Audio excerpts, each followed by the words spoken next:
Hello, everyone. Welcome to another episode of The Hall. My name is Will Schwarz. I'll be your host today. Joining us, we have Jeremy Allingham from the BC Building Trades, Director of Communications. Welcome to The Hall.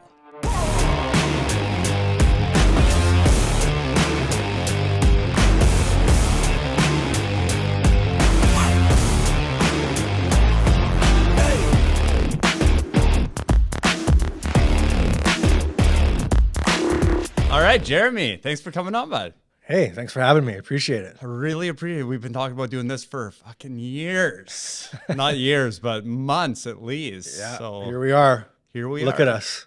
It's a happy place to be. We've got the Local 170 open house downstairs going on right now. Your big boss, Mrs. Bryn Bork, is doing her presentation, I think, as we speak. Yeah. Well, I wouldn't leave the room while Bryn was speaking. That'd be a big no-no. No, I can't. So give us a little bit of background. What do you do for the building trades? Okay, so I've been with the BC Building Trades for just a little bit over a year, and I'm in charge of communications and campaigns. And so I'm the editor of Trade Talk magazine, which is our quarterly magazine that represents our different affiliates across the BC Building Trades. We've actually got a brand new issue out today. It's the apprenticeship issue. Nice. So we feature all the opportunities for our apprentices, or for, would-be apprentices across the province, of where they can go, how they can get there, what it'll cost them, and most importantly, what they'll end up doing on the other side, what they'll make, and kind of benefits they can have. So it's a magazine that we want people handing out to the young people in their lives that they think that they could see them in the trades. And we've got some great stories in there. The first ever all Indigenous cohort out of the Electrical Joint Training Committee, which is fantastic. We're featuring the Trades Ambassador program that the BC Building Trades has rolled out, as you know, with the strong help from Lane Clark, our Director of Workforce Development. And we've got even actually a great feature on IBW 993. They went into a women's shelter in Kitimat and just redid all the wiring and fixed it up. And it was a big kind of charitable thing. So, the magazine's looking good. That's one thing that I work on. A lot of our political work I'm on top of, as far as messaging and how we're going to meet with the different leaders and how we might, influence policy decisions and where the BC Building Trades wants to go. I'm a part of a lot of those meetings and the organization of that. Any communications that go out as far as writings and speeches, those run by me first. And like, as you know, you and me were just at Trades Women Build Nations in Washington, D.C., an amazing event. I'm the facilitator for our Build Together committee, which is the women of the BC Building Trades. And so going out to that conference and seeing the power of those like 4,000 tradeswomen in D.C. really kind of like, helped inspire me to keep going with that committee and kind of improve the work that we're doing there. So that's kind of like me in a nutshell, but it's also like, whatever crap's hitting the fan on a day-to-day basis, like, let's go get it, right? Let's go. Yeah. It's, there's so many things in there. It just, low-hanging one you just mentioned, the Trades Women Build Nations. We were there together. Bryn was with us, Al Phillips, Jeff Chapman. We had Raven Hillenbrand, and I think 6 or 7 of our other rank and file women from 170, as well as the numbers. I didn't even know exactly where it came in at. I know they were saying 4,000, but holy shit, it felt like 10,000. Yeah, it's pretty crazy to go to a place where they say, this is the biggest meeting of tradeswomen in history. Yeah. Like, not in America, not in Europe, not in Canada, like just anywhere ever. And, obviously I'm not a part of that, but like to be there as kind of like a peripheral supporter and a champion of those people, like it's pretty cool to be a part of. And you feel the roar from the people in the room, and to hear the stories and to hear the way in which people's lives are changed from getting into trades union, like to building trades unions. It's inspiring. And so, you come back from a trip like that and you're ready to kick some ass, right? No kidding. We had some amazing speakers also. Nancy Pelosi and Liz Schuler. And Bryn was up there. She did her presentation. Yeah. Really, really, really cool. And like you said, the energy, like I've never seen a conference starting off at 8 a.m. Eastern time. So all of us traveling in, it's like the crack of dawn, right? And they were fired up. The tunes are going. They're jumping up and down. They're dancing down the aisles. Like it was unbelievable. Yeah, there's hype people. That's one of the things that I love about Americans is they're just loud and proud, right? They're like, IBW, UA, whatever it is, Leona, and they're just going crazy. They got noisemakers, and you're like, man, Canadians would never be like this. We'd be like, hello, thanks for having us. This is nice. But it was cool to see that. But I think the thing, and I don't know if you felt this, but something hit me when you start hearing the stories and you realize the BS that women have to deal with on the job site. And there's 4,000 of them there. And you can almost think, okay, every single one of them has encountered that, not once, not twice, probably repeatedly. And so when you feel that energy in the room, it's almost like this collective catharsis, this like release of like, man, we're here together. We all have experienced the same thing. And I think, yeah, they're loud and proud, they're American, whatever it may be. But I think there's just this like almost collective healing or collective just like rah, let's go. Like we're going to change the world. Like we're coming from down here, started at the bottom, now we're here kind of thing. Right. And I think that was a cool experience to feel that kind of like that energy running up and down your spine. Absolutely. I remember Alana Markland from UA Canada. She was doing a presentation during the UA caucus, and she was talking about, a lot of it was talking about their own struggles that they personally felt going through. And she was talking about her kids, her son and her daughter, and how her daughter wants to be a welder.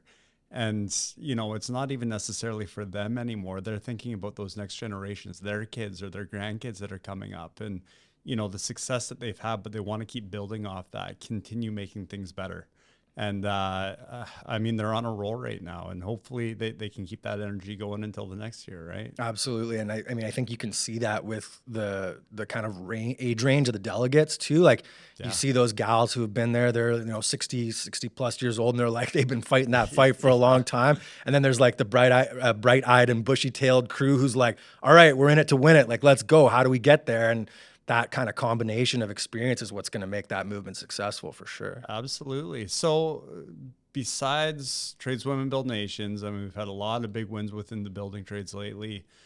Flush toilets on sites, job sites bigger than 25. What are you looking forward to in 2024 coming up here? 2024. Well, yeah, a big part of my last year was this focus on the Get Flush campaign, on getting flush toilets on construction sites, and getting that big win at convention with the premier announcing the legal requirement was this like massive moment for us at the BC Building Trades, because I remember talking to Bryn Burke, and we were going into a meeting with the premier at the cabinet table in Victoria, and we're kind of strategizing, okay, what are we going to talk to him about? And I just said, let's just go like right off the top, flush toilets. And she's kind of like, oh, do we really want to go into the premier's office and talk about shitters? Like, and I'm like, no, this is the one. This is the chance. Like, let's just lay it on them. Let's go in there and say, this is like really important to our members. And just that there will be power in bringing this kind of taboo subject just straight off the bat. And she's like, yeah, let's do it. Let's go. And she goes in and she gives this great presentation, great speech. And it was amazing because EB said to us after we kind of gave our big pitch, like, this is what we need. We need these flush toilets. It's for dignity. It's for sanitation. It's for safety. And he says, you could have given me 100 guesses of what you were going to ask me about today, and I would not have got that it was flush toilets. So he didn't even know, right? So like, I think sometimes when it comes to communicating these really important issues, we make assumptions. Right. Well, they get it. Maybe they get it a little bit. A lot of time they don't know at all. Like, a lot of these politicians don't even know what kind of a fantastic facility you have here at like UA Pick, for instance.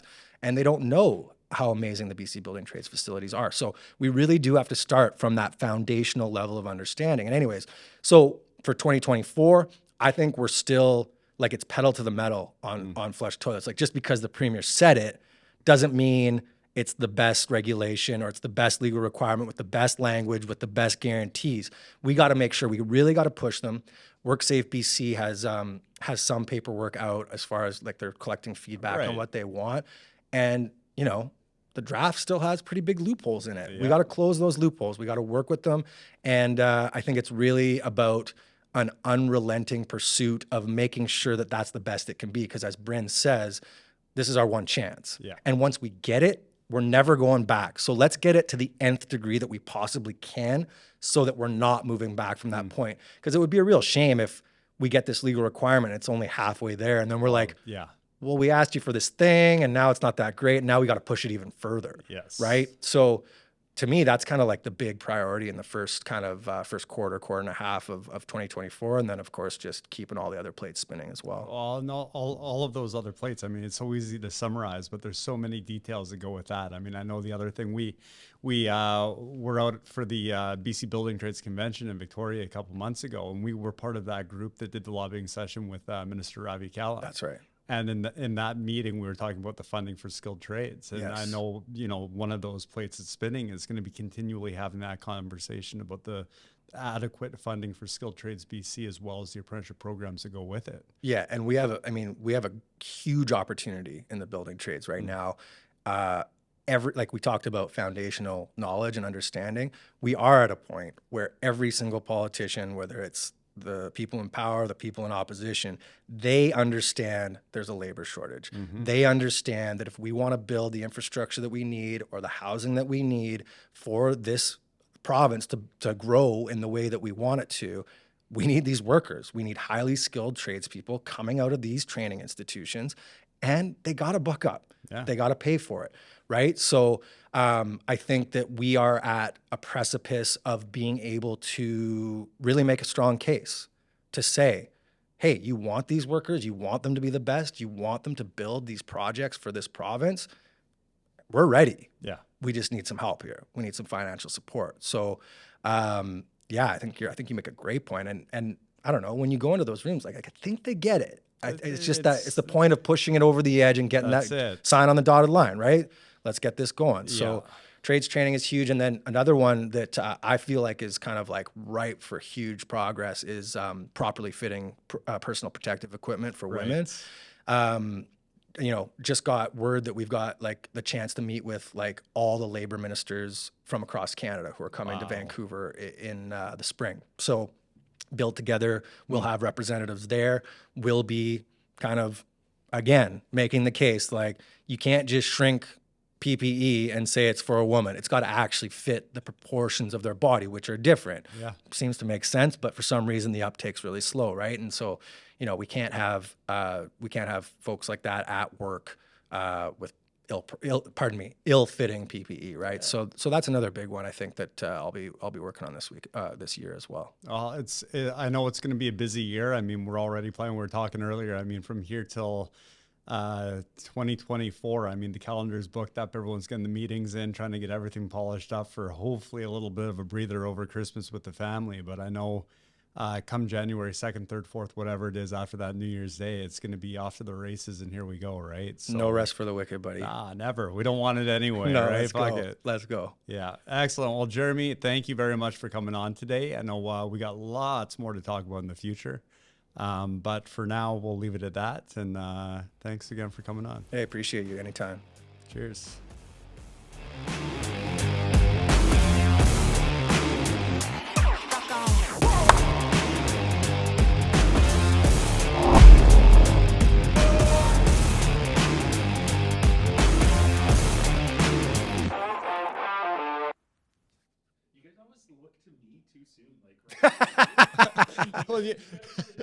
Hello. No, you got to leave that in there with both of us just looking to you. Do you need an outro or anything?